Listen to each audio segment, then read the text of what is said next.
Thank you all. This evening's salon is quite exciting because just last Friday, on June 18th, Obie award-winning Asian American Performers Action Coalition released its 10th annual report, the Visibility Report, Racial Representation on New York City Stages, covering employment statistics by race for all shows that opened on Broadway and at the 18 largest nonprofit theater companies in the 2018-2019 New York season, the last full season before the COVID-19 pandemic. This evening, we're going to be taking a deeper dive into the Visibility Report, hearing from AAPAC, and thinking about our industry, our community, and institutional accountability. And so this evening, who we have are AAPAC Steering Committee members, Julienne Hanzelka Kim and Cindy Chung, as well as award-winning set designer and dear Wingspace alum, Wilson Chin. I'm going to begin with a little bit more about our speakers tonight. I'm going to give you their bios, and then I'm going to really turn this over so they can tell us this story. Wilson Chin's designs include Passover on Broadway, nominated for a Lortel Award, the Pulitzer Prize-winning Cost of Living at Manhattan at MTC, Next Fall on Broadway, the Thanksgiving play at Playwrights Horizons, Wild Goose Dreams, Public Theater, La Jolla, Teenage Dick, Ma Yi, Public, and his opera credits include Lucia de Lammermoor at the Lyric Opera of Chicago, The Florentine Tragedy, Gianni Schicchi at Canadian Opera, for which Chin won the Dora Award for Outstanding Set Design. His film and television credits include Passover, directed by Spike Lee, and Blind Spot on NBC. Our next guest, Cindy Chung, her theater work includes the role of Sugar in Tiny Beautiful Things at Long Wharf, Log Cabin in Iowa, both at Playwrights Horizons, and The Great Immensity with the Civilians at the Public.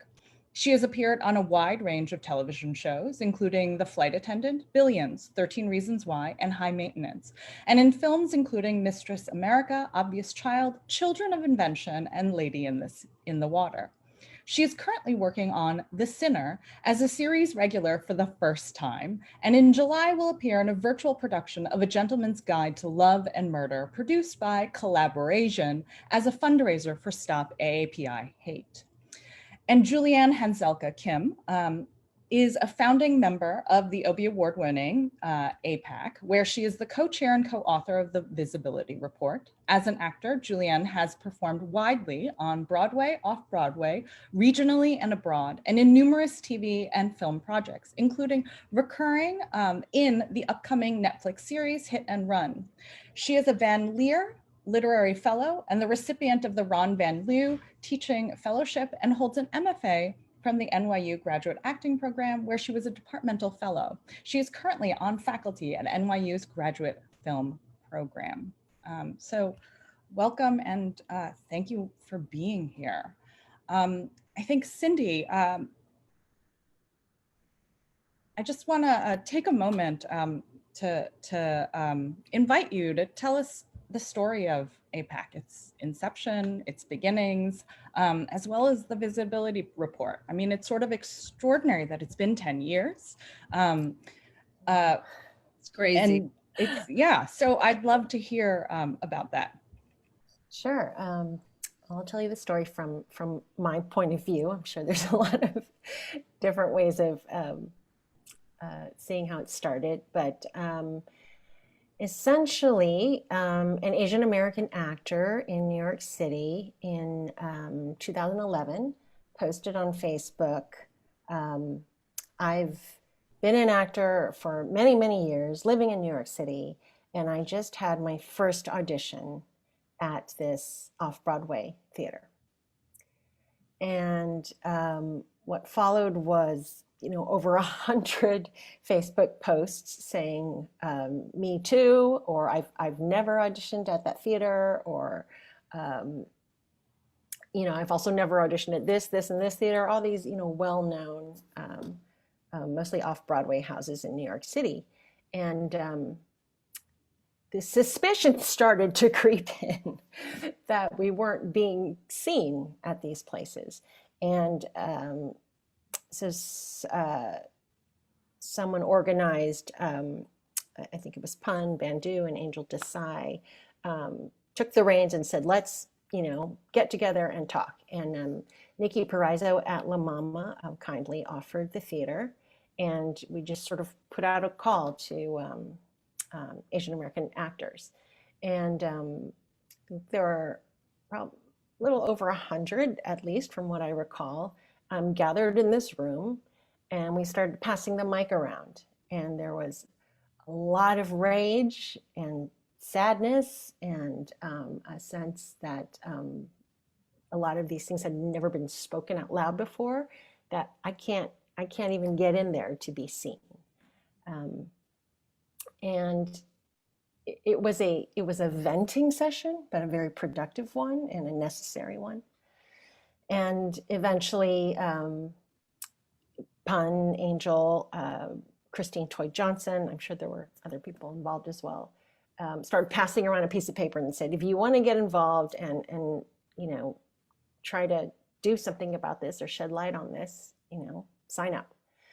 And there ended up being, maybe like 15 to 20 of us who got together later on and came up with a plan of going to all these theaters' websites and taking a look at their casting for the last 5 years. And we decided to examine all the Broadway shows that were done in those 5 years, as well as the 16 largest not-for-profit theaters. And everyone went home and got on Excel and just started collecting data. And eventually it was all compiled into a report that we named Ethnic Representation on New York City Stages, 2006 to 2011. Rolls right off the tongue. And there's a big group of us, so every decision required many emails. So amazingly, we agreed to this title. And the report had bar graphs of casting. We went theater by theater. Our suspicions were confirmed that we were not being cast in a way that reflected our population in New York City. And in addition to the data, some of us started writing about what was behind. There are these numbers, but there are bigger stories, behind it. We talked about how I wrote down, overall, 80% of the actors cast within those 5 years were white, 13% Black, 4% Latinx, 2% Asian, and we had a category called Other at the time, which was basically 0. And through the years, we have refined this. We're now 11 working actors who send a lot of emails back and forth and have committees and get assigned theaters. And our methodology has sharpened and gotten more specific about how we decide how to categorize each actor that we come across. We put in a lot of thought and effort and time and consideration into how we're going to categorize, because that is what we're doing in order to collect this data. It's a longer conversation. And we've added and removed some categories, and in 2016 started adding playwrights and composers, lyricists, directors. And then in our most recent report that just came out on Friday, we added designers, thanks to Wilson's hard work, and board members and general managers and producers. Right. It's been a long 10 years. Yeah, it's been 10 years. Oh, I mean, I just wanted to add, I think the key takeaway for me, and just thinking back on what we do, and also where we started, was that, we started with a feeling of not being included in the industry that we were in, And all of us were, trained at the best schools, whatever that means. And, working and trying to, living in the city to be working actors. And this feeling, being able to put data to that feeling and have the data back us up was very an empowering experience. And I personally found that people were so grateful to be able to give numbers instead of just their feelings. And that's something that we've tried to expand. We've tried to expand the whole ecosystem of what we're looking at, to look at the entire ecosystem of our industry, to be able to put numbers to everyone's feelings. At one point, we've gotten so large over these past 10 years. In the beginning, obviously, we were just looking at actors. We were a group of actors, and in general, I would say we didn't realize how necessary an organization like AAPAC was until the ball was rolling, and it became so clear that this data was necessary beyond, just for ourselves. And once we saw the result, as Cindy said, 80% white actors on stage, and saw, the exclusion that existed, it also became necessary to look at writers and directors. And it's just been this seemingly never-ending trail of digging deeper and deeper and deeper.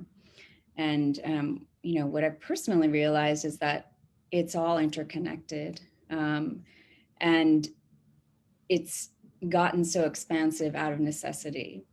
If we were to have just carried on with where we started and just tracking the actor data, for example, and continued on that in that limited scope of our report, we would see a pretty large improvement from when we started, but it does not tell the whole story, obviously.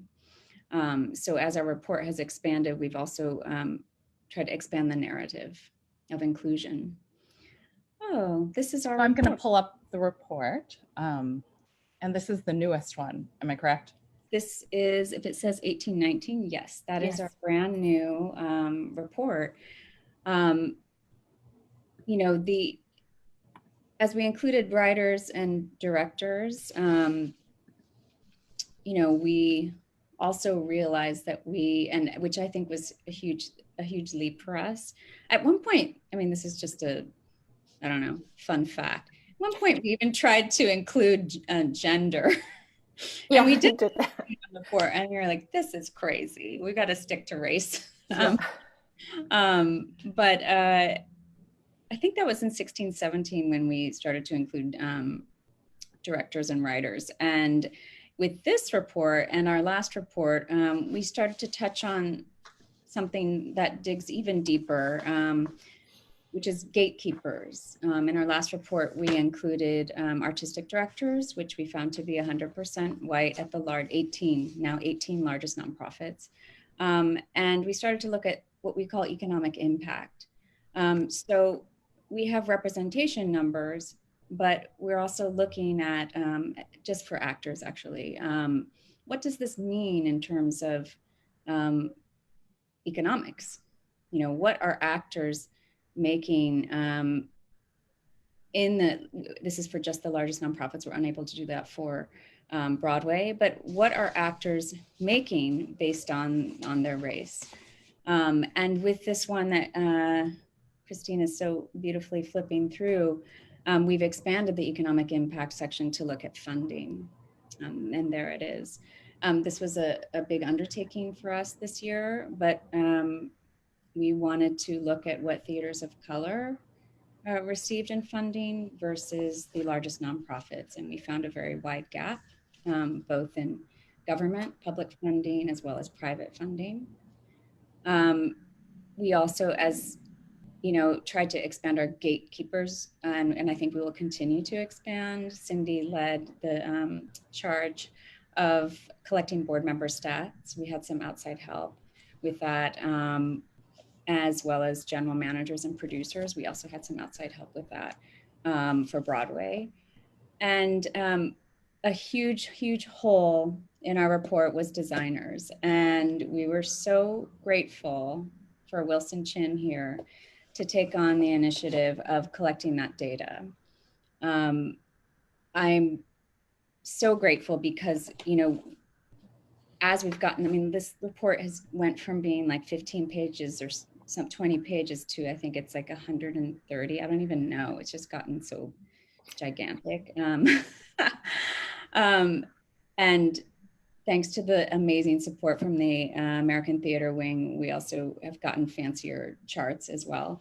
But really, there comes a point where I don't know if we can keep putting this out every year without help. I wanted to pass it over to Wilson to kind of take a look at I could talk all day about all the changes and evolution, but I want to focus on the really exciting addition of the designer stats this year. Yeah, sure. I mean, I was super excited to be a part of this, and yeah, it was amazing that there weren't designers in this report before. I mean, this, like, collecting this kind of information is something that I've kind of been doing on my own privately and like with friends, just like putting facts to paper as to like what our representation is like as people of color. And so, you know, and it's all, as a designer, it's actually not that hard to figure this out.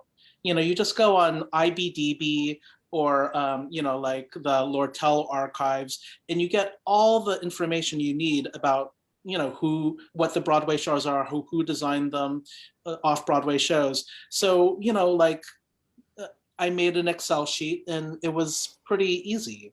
You know, what was hard were all those British designers who you don't quite know who they are. But like, you know, it's a very small community of designers, you know, and also, you know, I mean, it's sad to say this, but there's only a certain number of people who get to design on Broadway. So it's, you know, like, it's easy to like round them up, you know? And, you know, so here are the statistics there.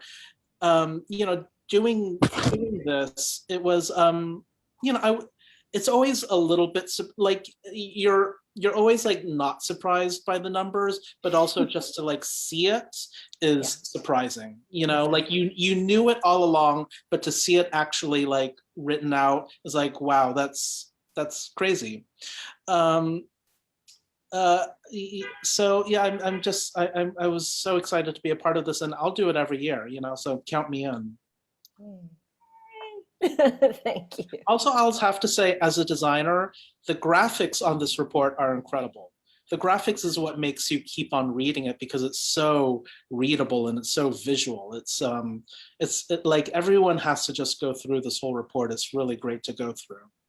Thank you. We have a wonderful Asian American designer, Alyssa Akakoso, who is fantastic, and I hope she'll continue to want to work with us.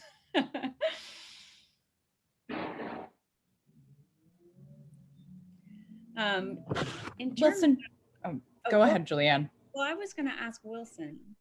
I'm assuming you had a similar experience. I mean, how many years have you been kind of on the sly collecting this data? I mean, you know, in preparation for this, I actually opened up my little like computer notebook where I like been keeping track of this stuff. Some of these notes are, you know, like 2 or 3 years old. You know, I have a really good friend who's a white female woman, and sometimes we get into arguments about who has it worse, women or people of color. And really, the argument is white women versus people of color, because, you know, there's also female people of color.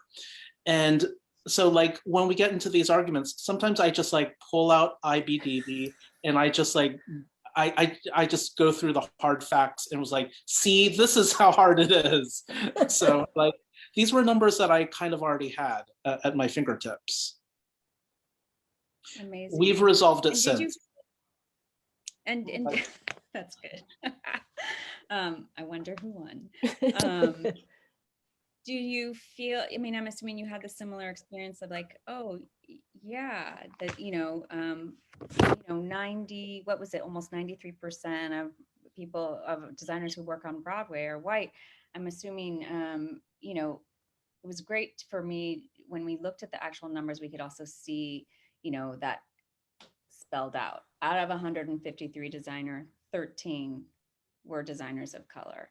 And you really it kind of hits you in the chest when you kind of see those kinds of numbers and just think, imagine 13 people in a room, So I'm assuming, did you have any surprises in terms of design? Like I was like, oh wow, Asian American designers are of the BIPOC groups, Asian Americans were the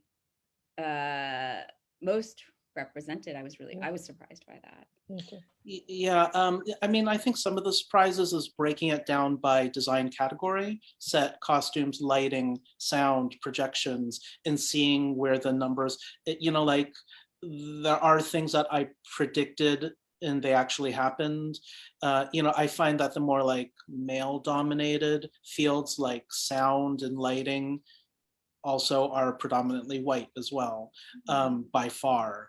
I think there are some categories where there is zero representation. What other surprises? I mean, this is tangential, but I also did a report in London for the West End theaters and the nonprofit theaters in London. And they are even far worse than it is in New York when it comes to people of color representation. But interestingly, they have a lot more female representation. There's a huge, they've made great strides in female designers, but very little work in people of color. What other surprises were there?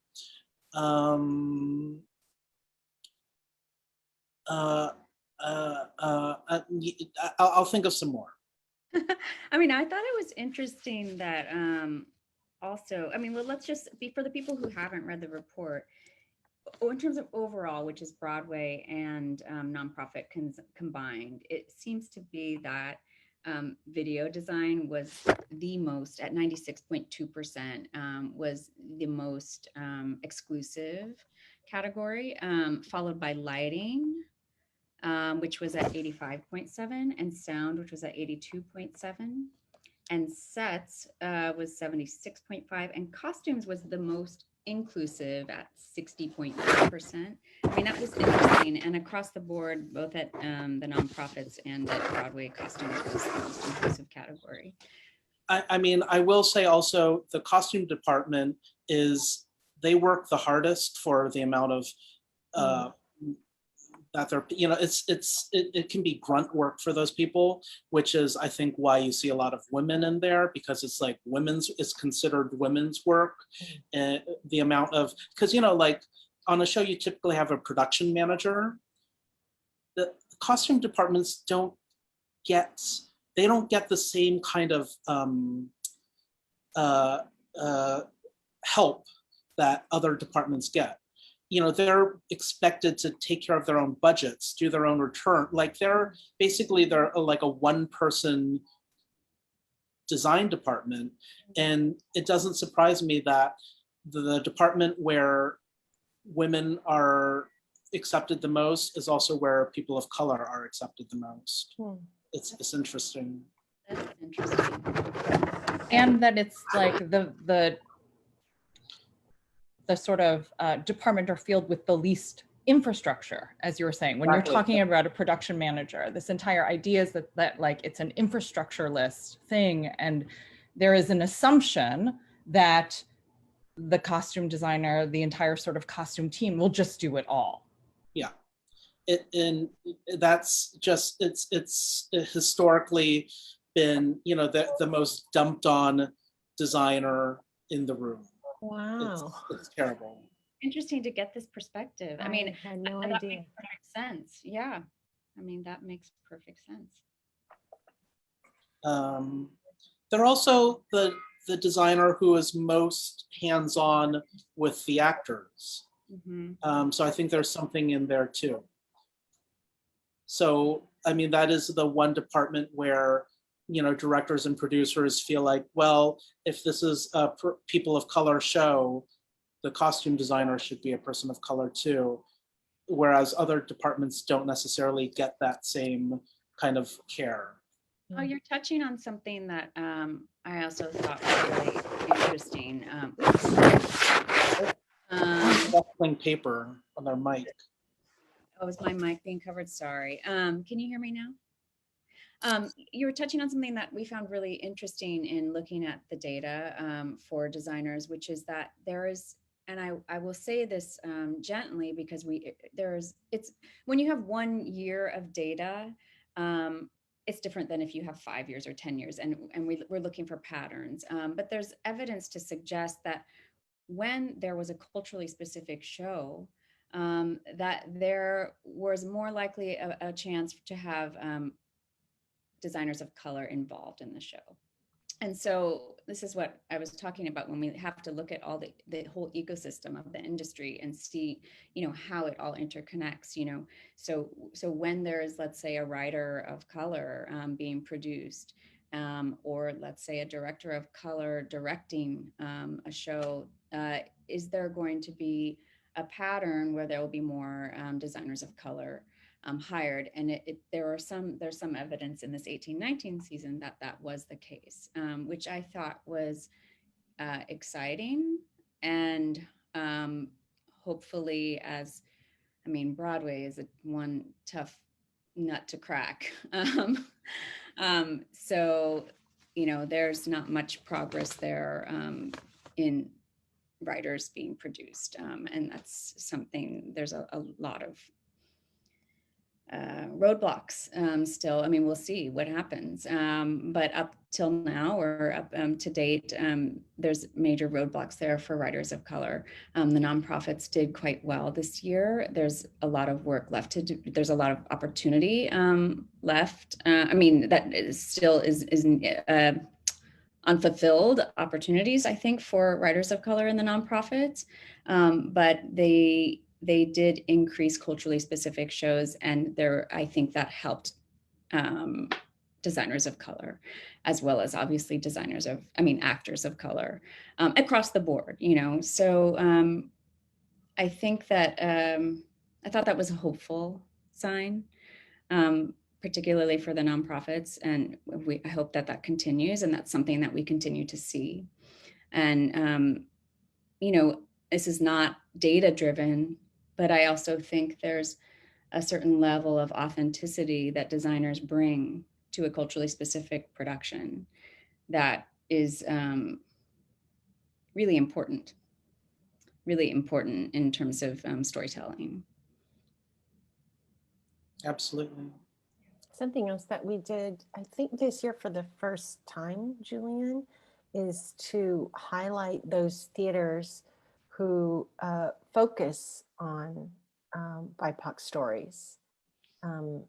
We did pay special attention to yes, which theaters were producing majority or equal parts of their season to writers of color. We want to encourage that, obviously, because we were getting some feedback from theaters of color that we were giving grades and putting theaters on most diverse and least diverse lists.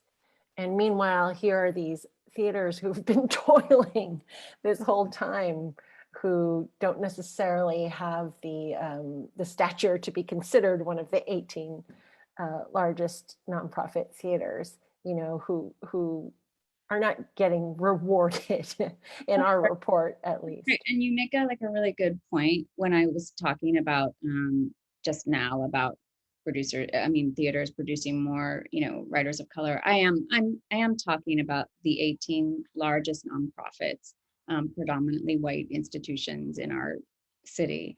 It was really important to us that we gave time and space to the, hugely important theaters of color that exist in our city, who have been, in existence for decades. Most of the prominent ones have actually been in existence for decades, doing incredible work. So that's why we went off on the funding data, to uplift them. And the intent behind that is to support reallocation of funding to those theaters and providing opportunities to those theaters so they can grow and pay living wages to their theater artists that they're hiring, whether that be actors, designers, writers, etc. Because often, I would say it's often the case that a lot of artists of color get their start in places like that. Certainly, the experience of many people I know, and where I personally have been afforded opportunities to grow, and yeah, I don't know. Wilson, I have a question for you in terms of that. Are you a native New Yorker? And No, I'm from California. From California. Yeah. Did you work with theaters of color at like when you were starting out, or how did you know? No, no, I have done some shows at NATCO, but besides that, no. It's only recently that I've been able to do more shows with like playwrights of color and directors of color, and it's amazing. You know, I do find that, you know, as a designer, and I'm sure as actors, there's glass ceilings at every level. There's like the glass ceiling of getting like regional theater work or off-Broadway work or on Broadway. It's like in every step of the way, it just, you feel like you're never ending with glass ceilings. It's like once you burst through one, there's another one to above you, and they're all hard. You know, it never stops.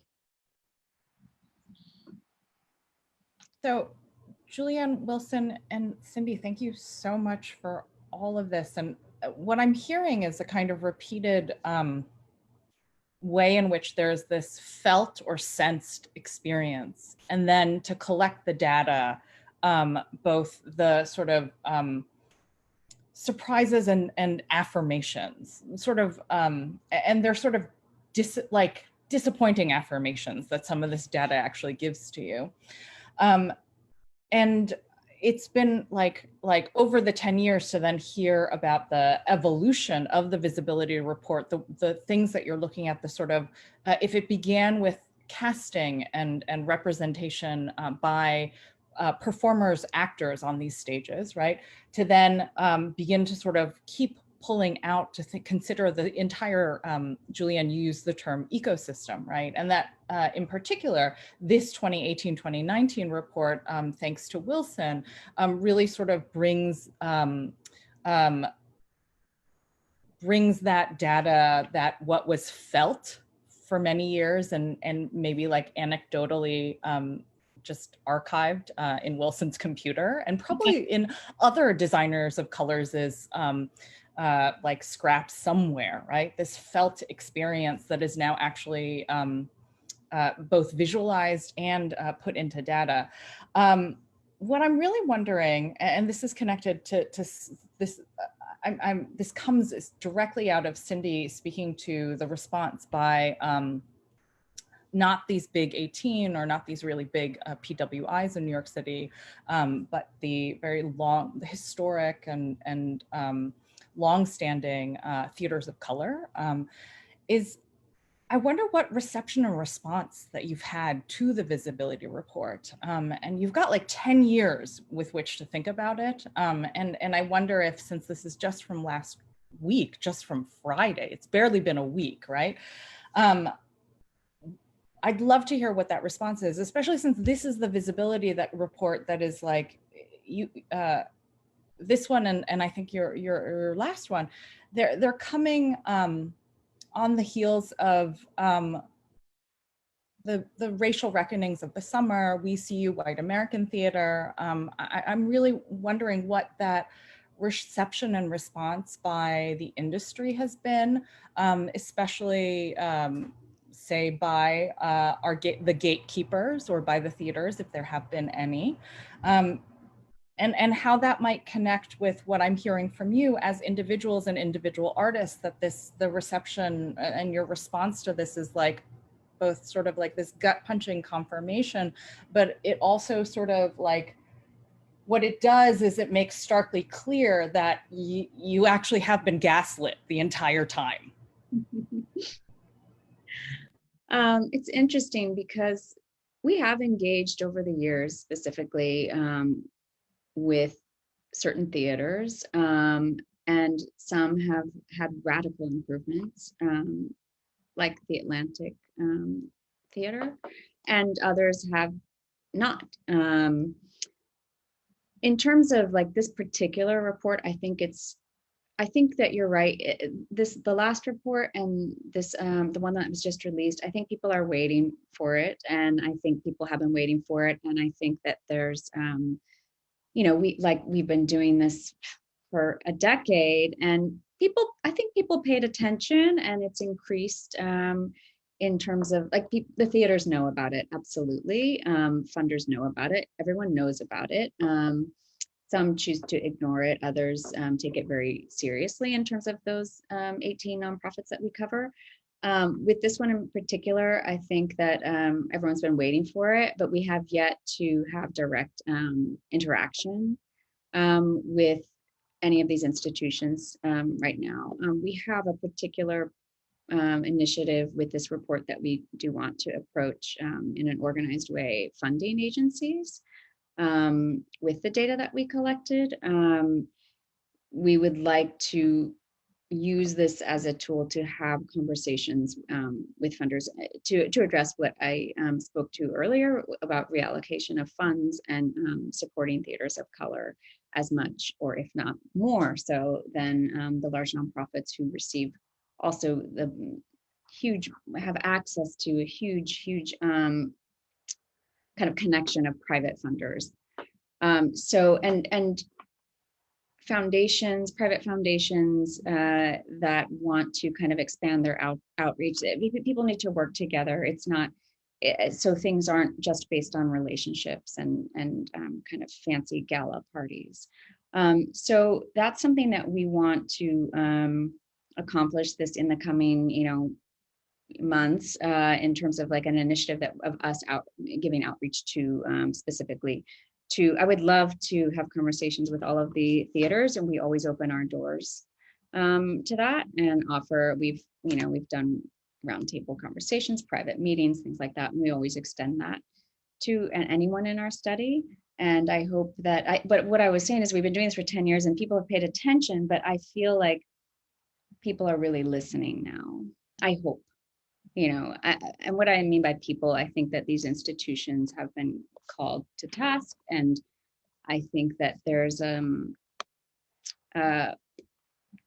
just more listening that I hope transforms into, actual hard data. I don't know if that answers your question exactly, but in terms of the response, we've gotten a fair amount of press so far. Deep Tran, who we love, wrote a wonderful article in a Backstage that came out, I don't know, a couple of days ago. The Times ran a story on it right away. It was the most in-depth piece that they've written to date about our report. It's been written about, I think with almost every release, but this time around it was given a more weight, which I appreciated. We all appreciated. And yeah, anything else, Cindy, that you can think of in terms of reception? One more thing, actually, I think like a couple of theaters of color have reached out to me personally, and we're very grateful for the report, and that felt really good because, we exclude them. We have excluded them to date for a study because sometimes I think certain theaters of color have felt excluded from our study, but obviously the study is targeted, for a certain reason, right? But we don't want to exclude them from the landscape of what we are, valuing. as part of the theater landscape in our city. So that felt very good to have them be appreciative of getting the attention and recognition that they deserve. Sorry. You pretty much said it all. I'll just say that in general, reception of our report, for me, that the place where it reverberates the most is just whenever the stats are needed to support someone's story. I'm just always so glad to be able to give that over for someone to use to support what they're revealing. And just personally, and again, this is not, specific to the most recent report, but I feel it when I encounter some gatekeepers, this sense of, we're trying, there's a little fear, a little guilt, and but also acknowledgement that they've read it and they're doing what they can. That means something, that we are, we've made this put this pressure on, It has been really, I don't know if comforting is the right word. Like, Yeah. and I don't think labor of love is the right word for APAC either, because we always say the goal of APAC is for there not to have to be an APAC. Exactly. Exactly. I mean, if my statistic teacher from high school, what I was doing now, she'd be shocked. In fact, I should write her. Shocked. But definitely math was not my strong suit. I had potential though. But it is like, there has been progress, and our work is, I feel, very committed to our work, and particularly the past, year and a half during this insane time. I've felt extremely, honestly, that this is the most important work that I'm doing right now. This is the most important thing in my life right now. And this is how I can contribute to the even the larger, movements in our country right now. And I think that one of, because some people might say, and one of the other reasons our report has gotten so long is because we've had to control the narrative. So, actor, people can read it in the report, but overall actor percentages dipped into below 60% white. So it came to something like 50, I didn't write the exact number, 58 point something white. So one may think like, that's amazing, but when we look at the data and when we dig deeper, we realize things like, another new addition, we wanted to look on Broadway, what percentage of lead roles and principal roles were played by actors of color. And that's where we see reveal kind of the truth of the story. The truth of the story of why Broadway is so diverse is because, actors of color are twice as likely to be in the chorus, and hired, inclusively cast in chorus roles and in featured roles as opposed to lead and principal roles. So that's the kind of investigative work that we're doing to reveal what is actually, not, things can't be on the surface anymore. And it's not just about actor representation. It's about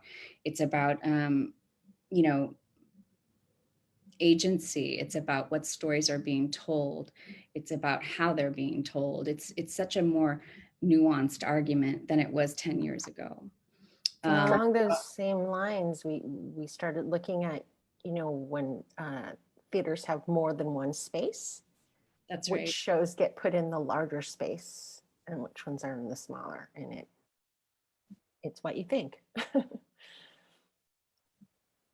Yeah, I was going to say the same thing. I feel like in the next report, I'd love to break down between the second stage and the first stage, because that, you know, that the second stage is where they relegate a lot of the POC shows and POC designers and POC actors. Yes, yes, that's true. And we do that in terms of the economic for actors. We do that. We do look at like, that's one of the reasons why actors of color make less than white actors.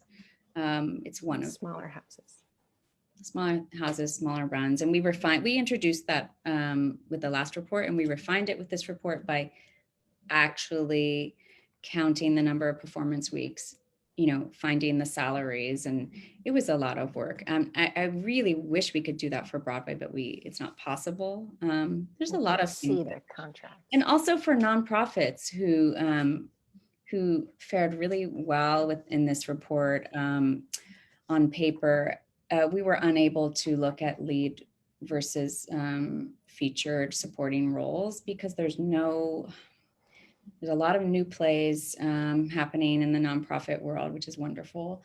And there's just no existing kind of classification like there is for Broadway. We had an existing classification because of the Tonys. You know what? I can get you that information. Because if you break it down by award categories, like if you look at the Lortel Awards, they have leading categories and supporting categories. But don't they aren't they after the fact though? Like they only give you the nominated.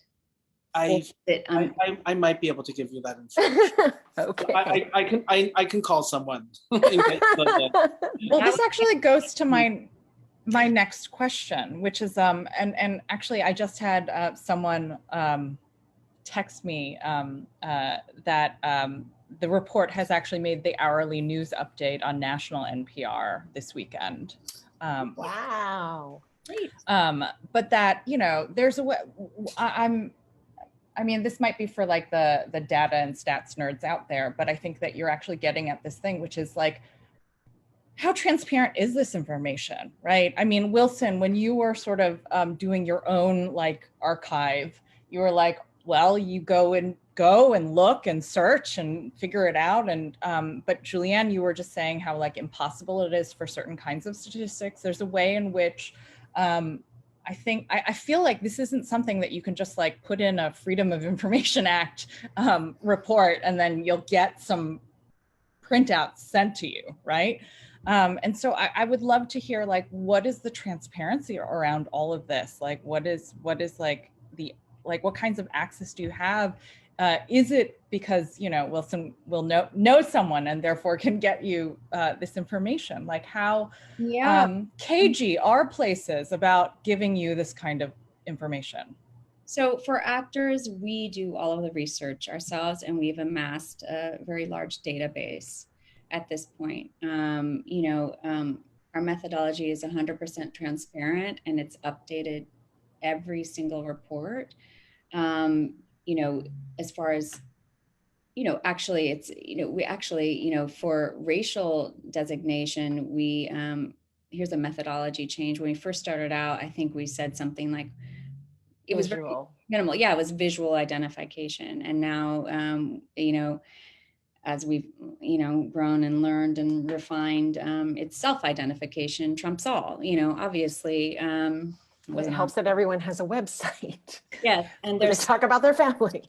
That's right. So we do extensive research. We don't make assumptions anymore. We don't assume. We look up every single person when it comes to race. We scour the internet, we scour social media accounts, and we do a lot of direct and indirect outreach because, we know a lot of people amongst, ourselves. We put out an email. Does anyone know so-and-so? No, but so-and-so did a show with them. And we do this kind of investigative work. So it's very grassroots. It's very exhaustive, but it gets easier every year because the more years go by, the more people we have in our database. So, that's an ongoing aspect in terms of, for example, like the featured, the categorization for Broadway. I believe the Wing helped us with that, based on Tony nomination. I believe that's also might be even be public information. Pun was really in charge of that aspect, and he would know more. But this like hint that we have from Wilson, I mean, we will follow that. Like any leads that we have to get, the information we need, we will chase it down for financial, like our funding data. And it's not controversial, but there was no existing place to see how, who got what, other than maybe some thank yous, but we don't know the amounts, on every theater's website. So we literally looked at every tax form, 990 tax form for every theater we covered. So that was, it was the 18 largest nonprofits, and we covered 28 theaters of color. And it was a lot of work, but it's out there. That's public information. Yeah, people's tax returns and how much government funding they received and how much private funding they received, how much their artistic director salaries are, all of their salaries. It's public information for a nonprofit organization. So much work you did. I just want to add that there's 11 of us and we all work really hard, but Julienne and Pun work really hard. They are the chairs of this report and have done everything that Julienne is talking about, has taken a lot of time and heart, and you should get multiple trophies for that. It's true. Thank you, Cindy. And we're really sorry that Pun couldn't be here as well today. We have worked really hard, particularly during the pandemic. We released 2 reports in a year's time, which is unheard of for us. Unheard of. Because we're always like extremely like chasing the next report, and we're officially kind of caught up. We were always like 2 seasons behind, and we really wanted to be only like, we wanted to be more current. And so it was a lot of work, but no one was doing theater. So that was, helpful, and it was, for me, it really was like a place to kind of channel my energy during this stressful time and racially charged time, to be honest. Can I ask, what are you going to do for 1920 and 2021? We need to have a big AAPAC meeting about it. We're undecided. Is it fair to judge a theater for, an incomplete season? That's a question. Is it right to skip this entire season entirely? There's so many questions that we need to weigh.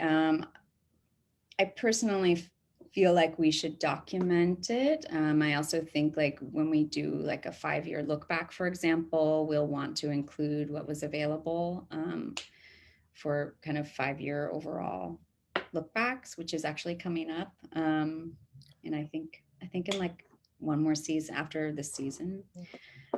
It's an exciting time also. I mean, I cannot wait. I've been looking at season announcements for the fall, and keeping my eyes and ears to the ground about that to see, like, I cannot wait to see what the next season brings.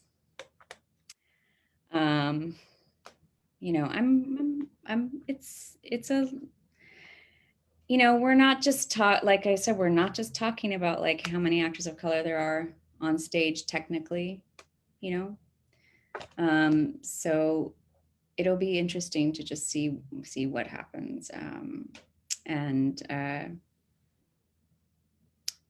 terms of other methodology, just getting back, Christine, how hard is it to find this data? I mean, it is true for design categories, it's easier. There's just one, designer per, as opposed to 30 actors in a show.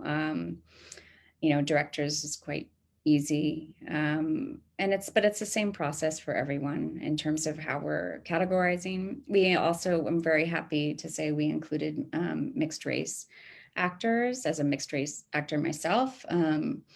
I felt really happy we were able to do that. So we are unable to give space for every combination of mixed race actor or, designer out there. But we were able to, at the very least, for now, identify what percentage of those BIPOC theater artists identified as mixed race. That also came from self-identification and came from a lot of research, and it's a growing. I find, like, as a mixed race actor, I think it's okay for me to say that there was a time in my life where it wasn't to my advantage to identify as mixed race within the industry, and it wasn't something that I don't know, flouted. It's just, and now I especially see it in some younger actors and theater artists and across the board, that there's a lot more pride in that, and I'm just so happy we could honor that with this report and continue to track that. Trying to think of other, in terms of what you said about collecting the data. It's a lot of work. It's a lot of work. And it came to the point, in order to be exhaustive, we needed help. So, luckily Wilson stepped in. We also had some other volunteers that Cindy diligently trained. Me and Peter Kim. Yeah. From the Actors Center. From the Actors Center. Really generous. Because there were a lot of board members. There are a lot of board members as well as actors, a lot. And board members don't have websites where they talk about their families. Yes.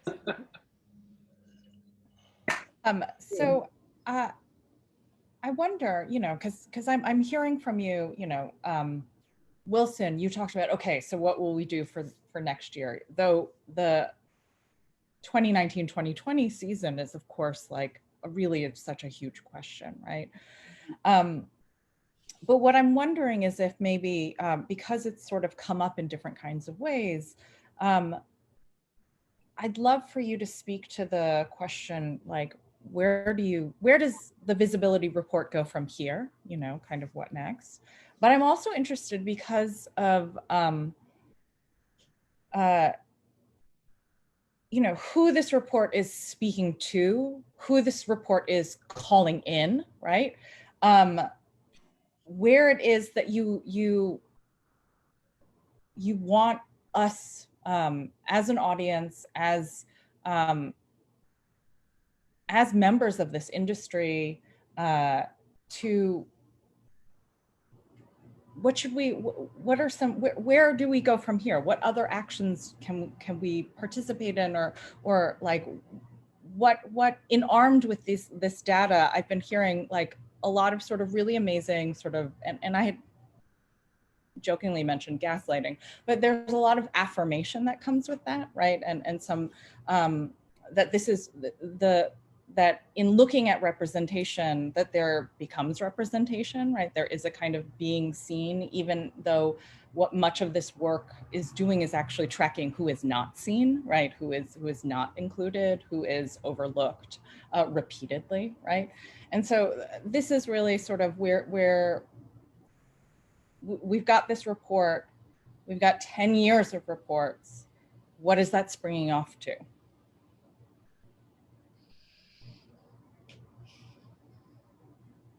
I mean, I'll say, for years, and it's not just like this year or the past year, is people say this to me, has been saying this to me for the last few years.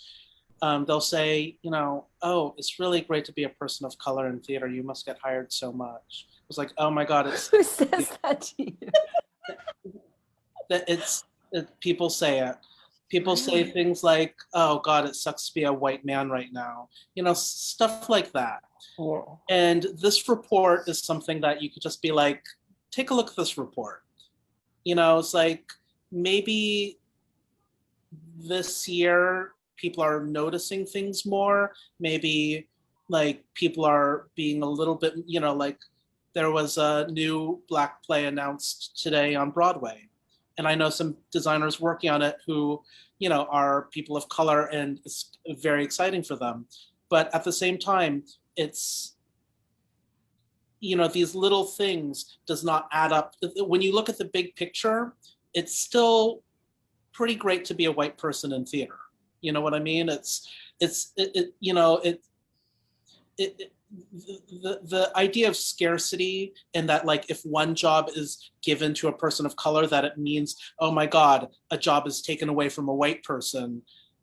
It's, you know, that's not the way it works. That's not the truth. This report is the truth in bare numbers. So like that is, I think this report is so valuable for that, just to put it out there in hard numbers. I agree. And I also, I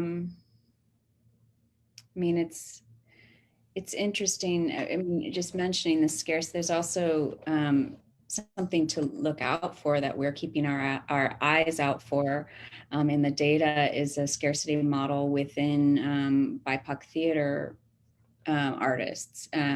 So can Indigenous writers be uplifted as well as Black writers, as well as Asian writers, as well? You know, and is there a situation where diversity within a season can only have one color, right? Or, you know, so these are the things that I'm in looking in the future and where we go from here. Again, that's part of looking at the nuance of what we are hoping for, like the theater that, you know, that we envision doesn't have necessarily the scarcity model that we'll have to see, may or may not exist. It certainly in this last season, you know, there was quite a bit of Black writers produced, which was fantastic, and we were thrilled to see.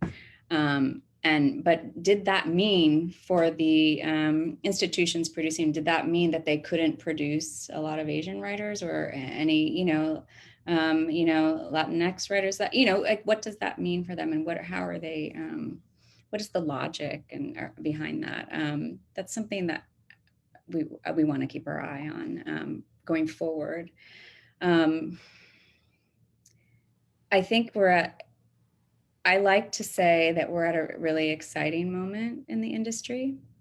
I like to say to myself that this is an exciting moment, and that, you know, I don't know if it will be a tipping point. That remains to be seen, right?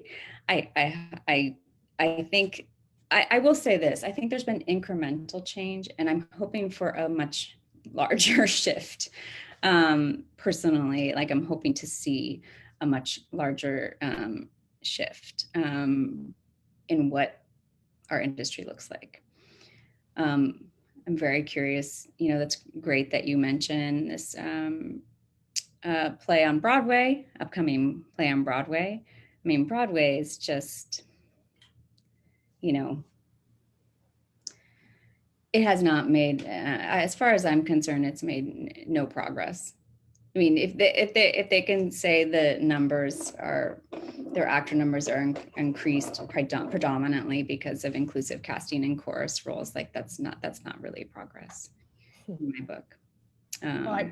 There's a way in which we can sort of think about Broadway as conservative, in the sense that it's just going to continue to conserve itself as a space of, as a PWI, as a space of whiteness, right? As a gatekeeper, as a kind of definer of culture, right? And that is what it's doing. Whatever little changes that are happening, it's like the difference that makes no difference.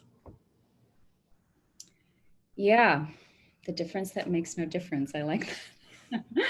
I mean, you know, Broadway is the commercial sector. I mean, there are other, I mean, TV is far more diverse than Broadway. Commercials are far more diverse than Broadway.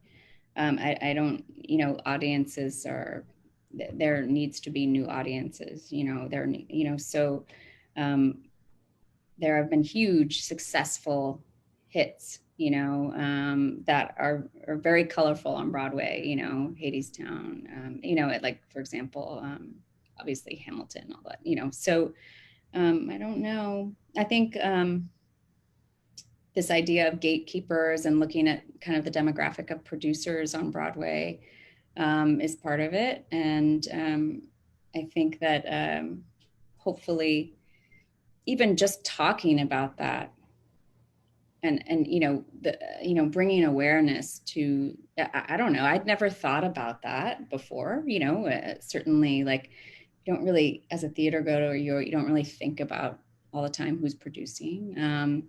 It's like subversive, but there's a subversive message, there's a subversive message. And I think as people even, understand these roles better in a hopefully, I don't know, mostly theater people read our report, but the more attention it gets, the better. The more data out there, the better. I think that gatekeepers is key.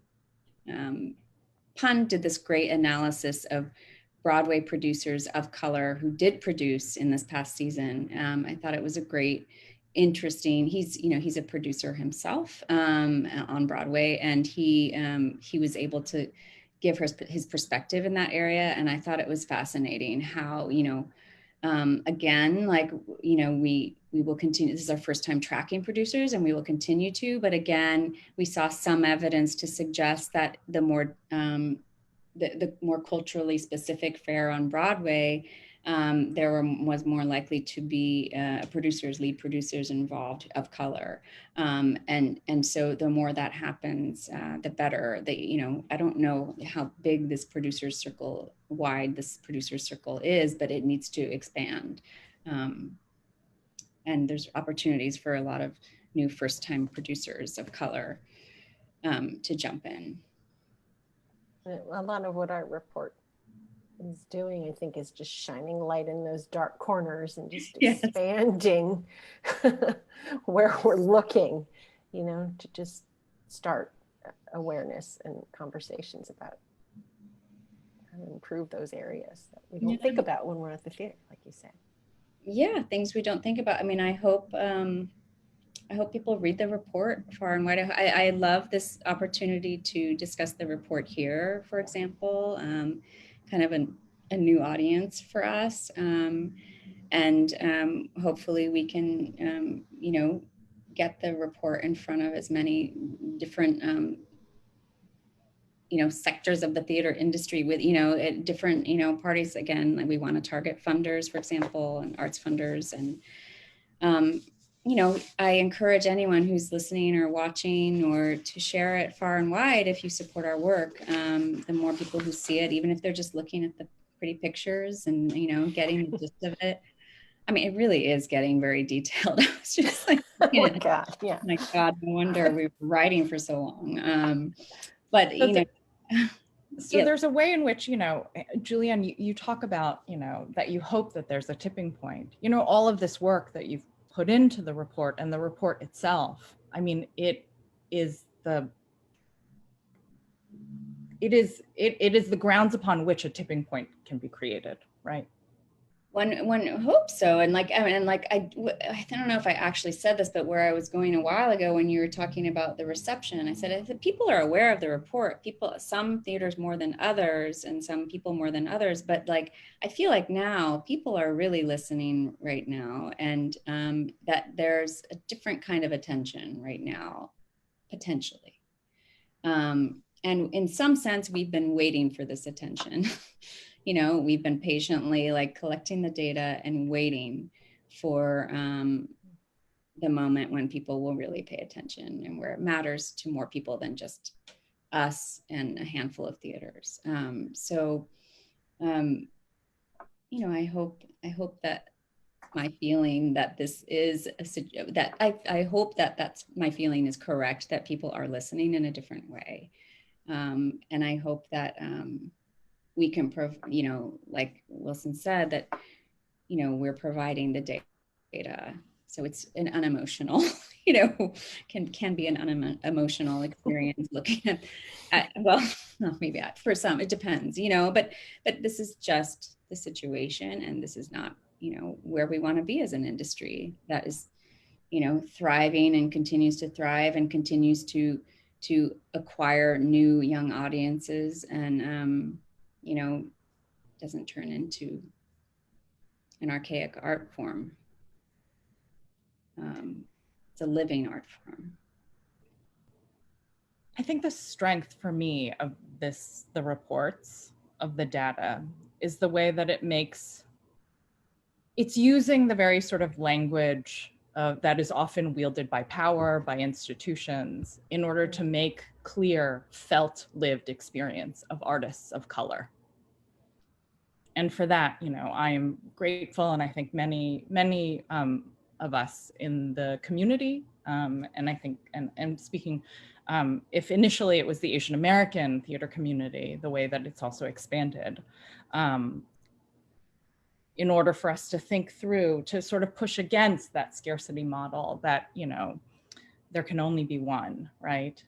And that everyone is sort of scrambling for that small piece of the pie, but to actually recognize that, or there's a way in which we know this, right? The tide rises, that we all need, we're all in this together, that what could help one group will help the others, right? That's right. So saying that. Thank you so much for doing all of that work in the report, for coming to us this evening, for speaking to us about it. Thank you, Wilson, for bringing design, theatrical design, to the visibility report. And so what we're going to do now is we're going to shift to Q&A. And so really this is a moment in which for those of y'all who have joined us in the Zoom room or are out there on Facebook Live, please, please, please feel free to post in the chat any of your questions, and I will invite you to verbalize them, or if you're not interested in unmuting yourself and turning on your camera, I'll read these questions out loud to you. So please, please, please, if you have any questions for Wilson, Julienne, Cindy, now is the time to ask them. And I actually have a question from a caller. Oh my goodness, I feel like I'm on like a radio show. Wow, like someone called and left a message? Well, someone has texted me this. And this is actually from Edward Morris. First, general thanks to the group for the amazing volunteer effort and diligence. To oversimplify this question, and colon. In my sustainability work, I've been working on the carrot instead of the stick for motivating change. Producers often ask for positive case studies of theaters that are working sustainably. So this leads me to ask, are there particular Broadway producers or big nonprofit theaters who have done a good job on representation who we can lift up? Are there theaters that have increased representation and then seen an increase in ticket sales or subscribers or accolades and awards? It seems very capitalist and Machiavellian to ask this, but I think it's what the producers need to motivate them. So in terms of the nonprofits, we do give theater grades, and they're available in our report. And in the previous report, there were higher grades, you'll find, than there are in this report. The reason being, in our effort, again, to look at the entire ecosystem of what's going on in our industry, we included more gatekeepers. The theater grades are based on total available positions, not just roles. So including inclusive of creative teams, not just actors, creative teams, actors, leadership. The percentage of BIPOC or people of color out of all of those positions. And what we found is that the theater grades went drastically down this year because we included a more expansive position base. But so I say to that person that those theaters who are more inclusive are rewarded or noted with that. We also have least diverse and most diverse lists within our report. And so I encourage that caller to please take a look at that. And also we recognize, we try to recognize for the nonprofits within their theater write-up or elsewhere, achievements that may be brought down by, for example, leadership. For example, I'll just give you one example. Atlantic Theater has come on a huge journey from least diverse to, making it on our most diverse list a few times. And I don't quote me, I don't have every data memorized, but I believe they gave 50% or more of their season to writers of color in the 18-19 season. And their actors numbers were great this year, all of that. Their leadership number, they had only one, I think, person of color in all of their leadership team that we've looked at. And so we pointed that out, that they've done well. And other theaters who have higher people of color in their leadership, all of leadership is poor in general across the board on Broadway and at the nonprofits in terms of inclusivity or involving people of color. However, there are some theaters who had higher numbers of people of color on their board member teams, et cetera, but that didn't equate in more kind of inclusivity in their seasons, both in terms of writers, directors, actors. So it's, there's no real, we don't see as much of like a correlation as we would like to see yet. But again, it's our first year. Trying to get back to this person's actual question. But we do, I guess what I'm saying is we do give these grades to the nonprofits, and we do try to point out kind of what failings of these grades or what these grades don't say as well, to be fair. For example, Atlantic is a perfect example of that. Yeah, that's why we try to uplift theaters with this most diverse list. Broadway, this is our first, I think we always point out when there's a show that's particularly diverse. We always try to point out kind of these success stories. One success story a season is not enough. Like we have one whole season that we call the season of Hamilton because it made Broadway look great, but it was like because of Hamilton. Or we have to be careful. It's not that we don't want to uplift shows like that, but one is not enough. When Asian actors exploded because what was it, King and I, right, was produced, and not a new play, not a new narrative for sure, and not, but it really increased Asian visibility for a moment there on paper. So we have to both applaud and also constantly qualify or control the narrative as well. I hope that answers it, sort of. Yeah, so I'm going to invite Rodrigo to unmute their mic and ask their question. Hi, can you hear me? Hi, Yes. Rodrigo. Yes. Thank you so much for the conversation. I wanted to ask, how do you, in your experience, see that the data is perceived in one way when like we talk to each other in a sense of like storytelling or like sharing experiences versus when it's in numbers? What is the difference in have you, in those two ways of like when you show someone the data, and who do you see is more perceptive of that data in whatever way?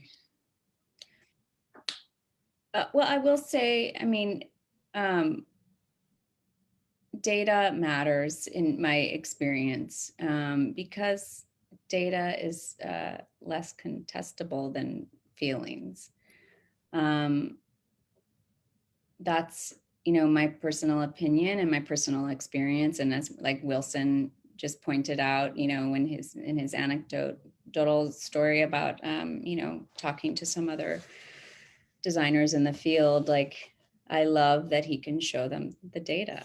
I love that. Anyone else?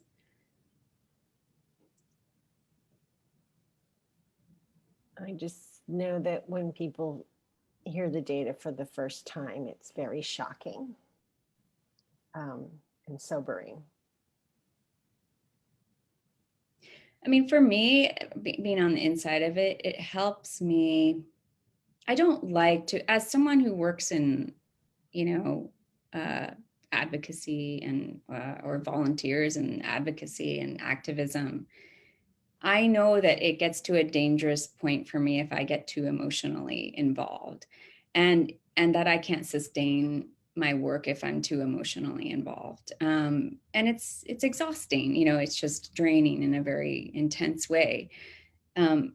For me to be able to focus on the numbers is both empowering and gives me a sense of objectivity that is very helpful to me personally. And I think also people have that reaction viewing the data. Sometimes, you know, one can be written off by just expressing feelings and anger, or you know, and I don't want to diminish those feelings by any means. And those feelings are very real. But I think that it's very useful to be able to back those up with just, you know, facts, as close to facts as we can get to, at least.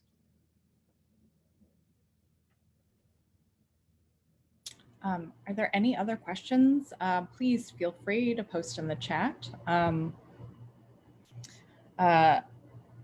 I guess like there's, I would actually turn this question that Rodrigo has invited to Wilson, because in many ways, like if like Julienne is talking about the sort of, and it is like the labor that goes into this, the volunteer labor that goes into this has no doubt has an effect. There's a weight to it, right? There's a weight to activist work. And that you're pointing to the way in which the numbers or the data or the sort of the facticity of it helps you to, I mean, there's a way in which, not to put words into your mouth, but it helps you not to despair at this, right? That this is like continued and ongoing exclusion, continued and ongoing marginalization, right? But I would also invite Wilson to sort of talk a little bit about the sort of stories, anecdotes, and numbers, and sort of maybe sort of expand on that in terms of perceiving data, perceiving feeling, especially since you began talking about the friend of yours, the white woman friend of yours, right? I mean, you know, facts are facts. I don't despair at the numbers. I mean, just because I think I'm a naturally hopeful person, and I'm also a naturally, I guess, ambitious like, you know, I want these things, and I know it's tough to get there, but I'm just going to keep on working to get there. And it's, so, you know, it's just like knowing how tall the mountain is that you have to climb, but you're still going to climb it anyways.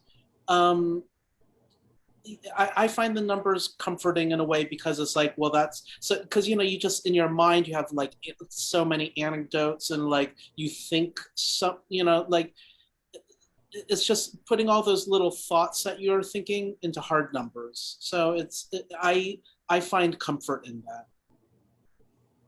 And also I find comfort in giving it to others when they don't know the truth as well. And, you know, I was like, well, here's the truth. So share the burden. Share the burden of knowledge, right? Also, like, I have hope in like changing these numbers, you know, like hopefully 21, 22 will be a very different year. I mean, who knows what it'll be like, but, you know, like I feel like you do this every year in the hopes of it getting better and better and better. It's like me looking at the COVID numbers every day at the New York Times website, just hoping every day gets better and better and better, you know? Because if you just look at the numbers, they'll tell you how to feel. That's true. And, you know, I definitely, I'm hopeful as well. And I'm more hopeful, kind of meeting this breaking point. You know, I hope it's a breaking point. I mean, it's a breaking point, I think, in many ways already, but you know, as we said in our letter, it remains to be seen, you know, how this awareness is brought into action, and how and if, and I hope we don't have to do this report in years to come. I really do.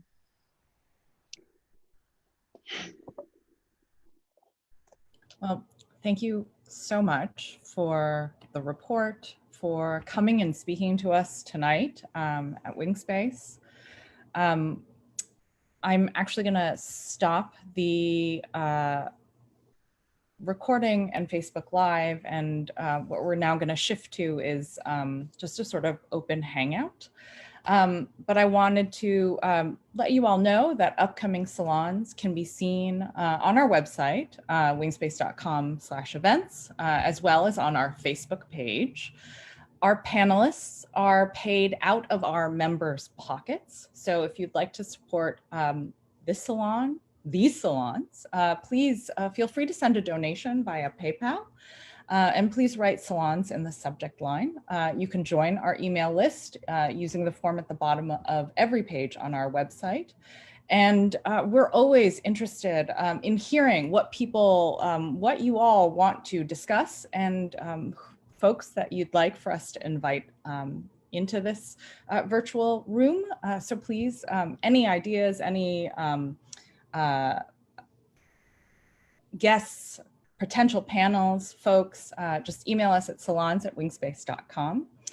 We have a membership. Actually, we have a membership program. I do not know if we are currently live, but if we are, it's also on our website.